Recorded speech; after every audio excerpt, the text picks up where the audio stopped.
السلام علیکم ورحمت الله وبرکاته.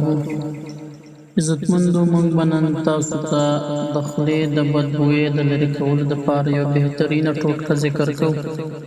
که ملګري چې وایي زما خولې نه بدبو ځي، چا سره کښېناستی نه شم، یا د خبرو په وخت کې د خولې نه مې بدبویېږي، نو د هغې لپاره یو بهترینه ټوټکه ده او ډېره زیاته اسانه ده، کورنۍ ټوټکه ده. هغه ملګري دي د شپې داسې کار کوي چې کله دوی اوده کېږي، نو د اوده کېدو نه مخکې د ادرک یو وړه شان ټوټه راخلي او هغه د خوله کې اچوي او هغه په خوله کې چقي تر د هغې پورې چې څو پورې دوی اوده شوي وي، او د هغې نه وروسته دا خوله نه وینځي. مطلب دا چې همداسې دې اوده شي او انشاءالله په دې سره به د خولې دا بدبویي ختمه شي او د خېټې په بیمارو کې به نه مبتلا کېږي.